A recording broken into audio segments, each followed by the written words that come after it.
Olá, está frio, eu estou agasalhadíssima, com má voz, fanhosa. Tenho aqui um chá, porque a leitura que trago hoje é um bocadinho mais longa do que o habitual, mas fisicamente não estou em condições ideais para ler, diria uma pessoa sensata. Não sendo eu uma pessoa sensata, resolvi ler hoje e não só ler, como ler mais do que habitualmente leio. E então escolhi para vos ler hoje um conto inteiro.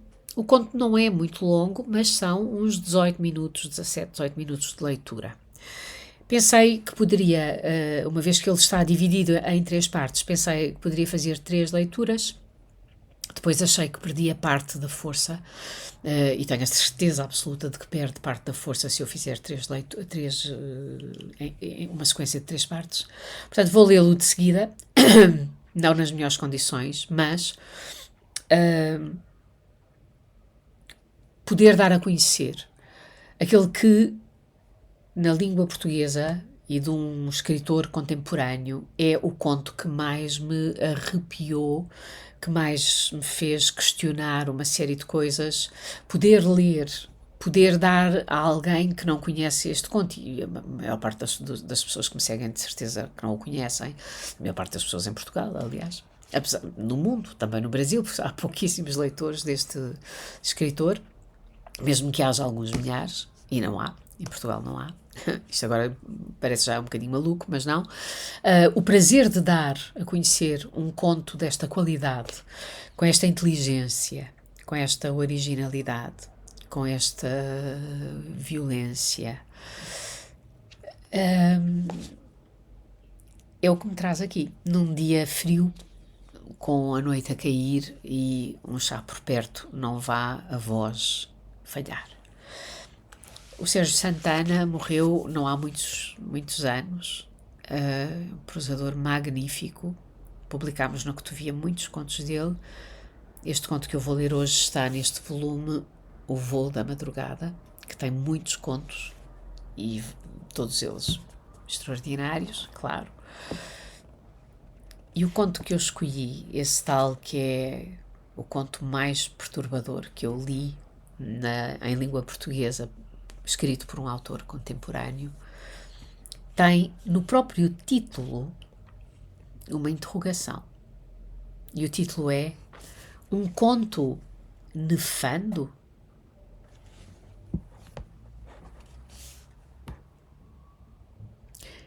Entre todas as histórias possíveis, certamente já terá acontecido alguma como esta.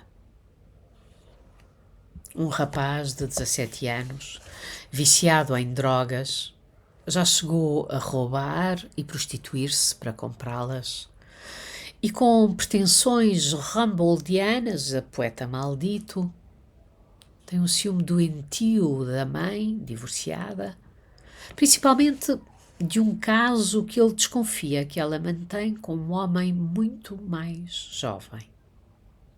Uma noite, a vê chegar a casa, parecendo ligeiramente alegre da bebida e com ares de quem veio de um encontro amoroso, usando uma blusa decotada, uma saia justa.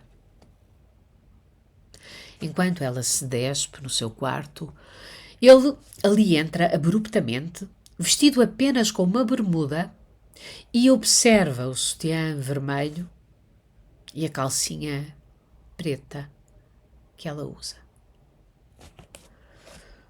Isso é roupa de vagabunda. Não fala assim da sua mãe. Ele puxa o corpo dela para si e o aperta. Quem sabe você faz comigo também? Com os braços presos, ela só pode socá-lo fracamente nas costas. Depois consegue atingi-lo na cabeça 2 vezes. Ele se enfurece, a empurra para a cama e se joga por cima dela. Não faz isso, meu filho, me larga, me larga. Ela começa a debater-se, a gritar, mas logo baixa a voz, com receio de ser ouvida por vizinhos, de que eles penetrem em sua intimidade inominável. O garoto, então, afrouxa o seu abraço e se distancia do corpo da mãe, mas é apenas para erguer o sutiã dela, olhar e tocar, fascinado, os seus seios. E logo depois, com movimentos bruscos, rapidíssimos, arranca a calcinha dela e despe sua própria bermuda. E por um instante, os dois se contemplam. Ela, se fixando com um terror hipnotizado no pau duro dele, ele com uma sensação, apesar de ter apenas resíduos de cocaína em seu organismo, de que pode tudo. Sente também algum horror pelo que está por fazer, mas é como se, tendo chegado até aquele ponto, não pudesse mais recuar. E deita-se novamente sobre o corpo dela. É assim que você faz com ele? É assim? Que ele, meu filho? Você está louco? Ela volta a se debater com todas as suas forças. Porém, muito mais forte do que a mãe, ele imobiliza seus braços e com um dos joelhos mantém as pernas dela entreabertas, tentando penetrar em sua vagina meio sem jeito, a mãe se retesando inteira, como se esticasse uma corda até o limite máximo. Ele levanta o braço direito e faz menção de dar nela uma bufetada. É então que, num misto de desfalecimento e louca lucidez, ela se abandona. Amolece os braços e as pernas e fica à mercê do filho. Num sentido primeiro, seu gesto pode-se explicar pelo medo, pelo torpor, pela desistência da luta. Mas, embora haja instintivamente, ela sabe, de forma bruta, que sua entrega encerra outras razões muito poderosas. Sabe que se o filho a possuir pela pura força, talvez venha a considerar o seu crime tão nefando que para ele nunca haverá remissão. E entre todos os medos dela, um dos maiores é de que um dia ele não encontre outra saída senão o suicídio. Já ela se abandonando, seja lá como for que se nomeie o ato, pecado ou crime que estiverem cometendo, será cúmplice dele. E ela sente também, em seu íntimo mais escondido e misterioso, que alguma coisa no seu modo de ser e de relacionar-se com o filho desde sempre, talvez um quê a mais indevido na ligação com ele, estará na origem mesma de tudo aquilo que os levou a estarem sós naquele apartamento e naquele quarto, naquele preciso momento. Tem ainda uma esperança vaga, quase irracional, de que na escalada dele rumo à vileza, à destruição, uma dádiva tão extremada dela possa ter algum poder transformador. E, como se neutralizasse toda a violência contida naquele ato, ela afaga a nuca dele e pronuncia: meu filho, meu filho. E ele a penetra, sim. E ela está úmida o suficiente para que isso possa acontecer, e há um espanto nele e nela de que isto esteja ocorrendo e o mundo continue girando no eixo e cheguem ali no quarto os ruídos dos carros na rua, das vozes numa TV ligada em outro apartamento, dos latidos de um cão. E ela continua, tão lucidamente louca que diz: não goza dentro. E ele obedece.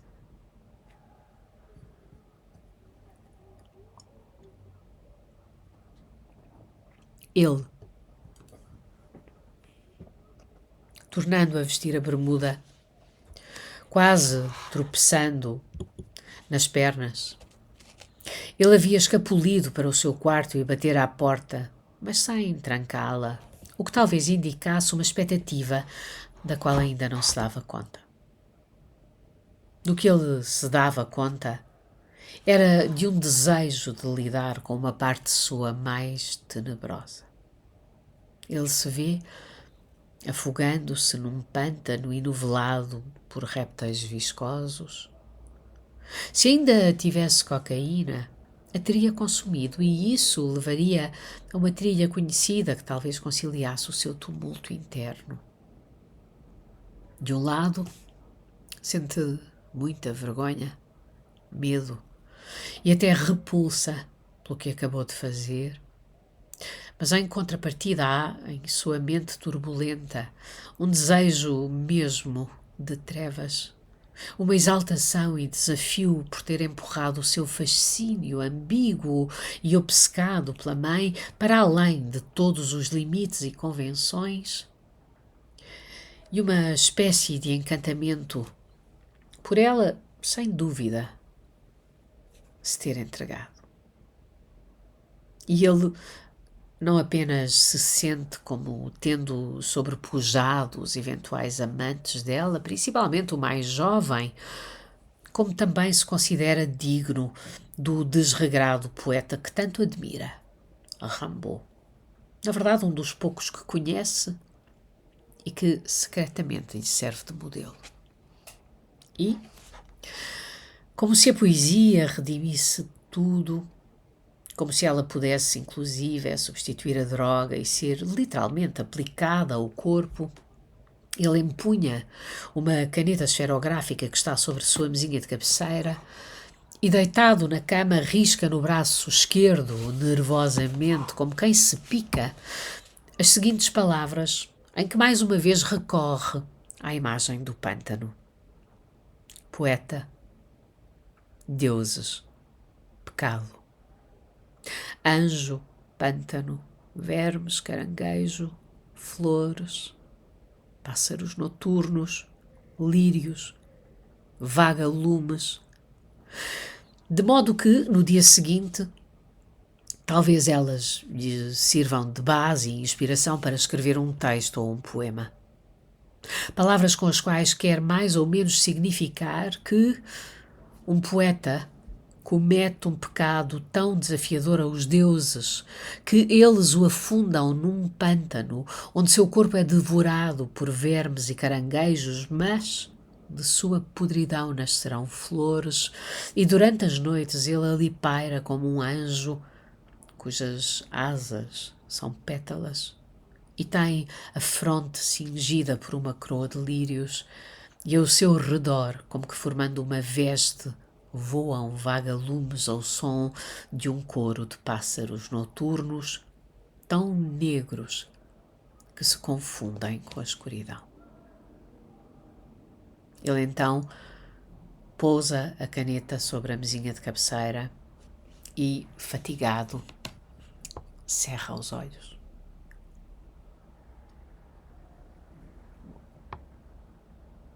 Ela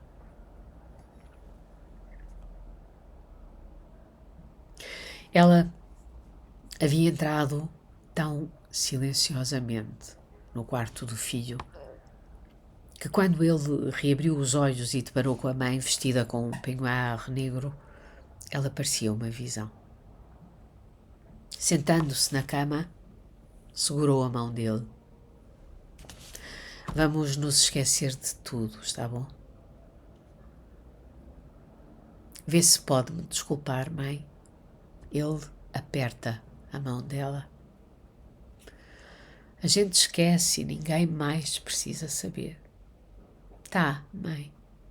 Você é boa. Eu sou só sua mãe. Você escreveu no braço? Encabulado, ele esconde debaixo das cobertas o braço com as palavras escritas. São só umas anotações, mãe, talvez para poesia. Tenho a certeza de que vai ficar bonito. Ela passa a mão nos cabelos dele e ele fecha os olhos, mas vira a cabeça de um lado para o outro com o rosto crispado. Aí reabre os olhos e diz num rompante, comovido: eu vou parar com a droga, mãe. Eu vou conseguir. Vai sim, filho. E amanhã eu vou ao colégio. Eu acordo você. Agora dorme.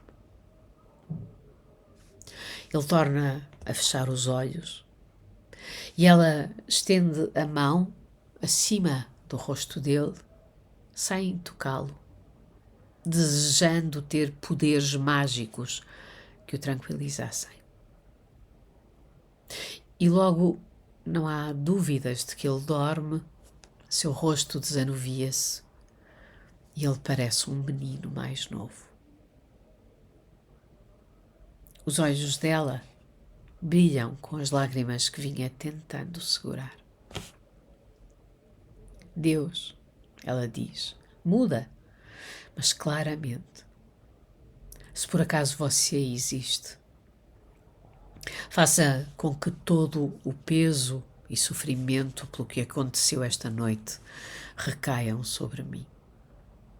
Mas, se é mesmo verdade que você existe, não pode deixar de reconhecer que é o único responsável por tudo, o único e grande pecador.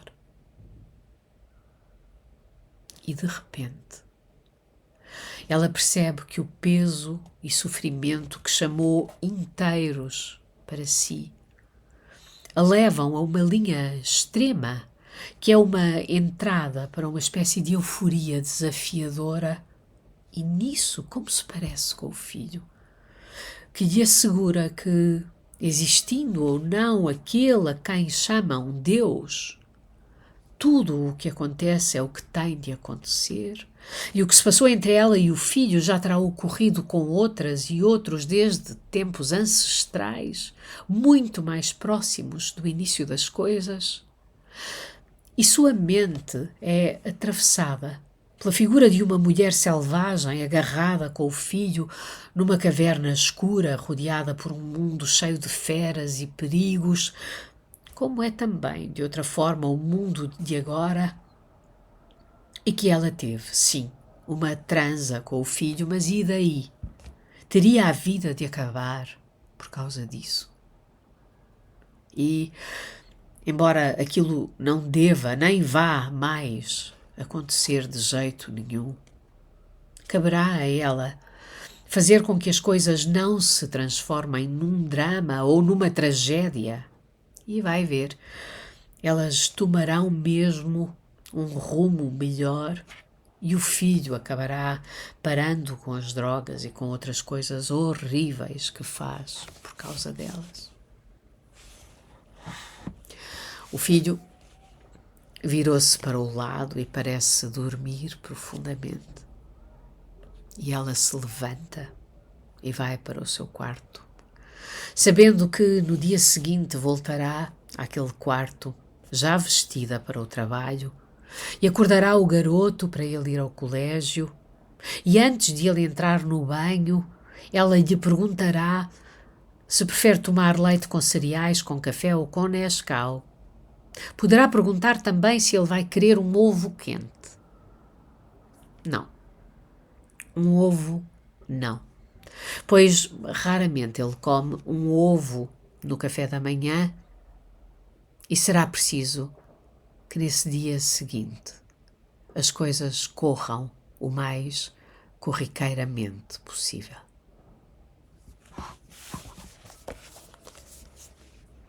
Até amanhã.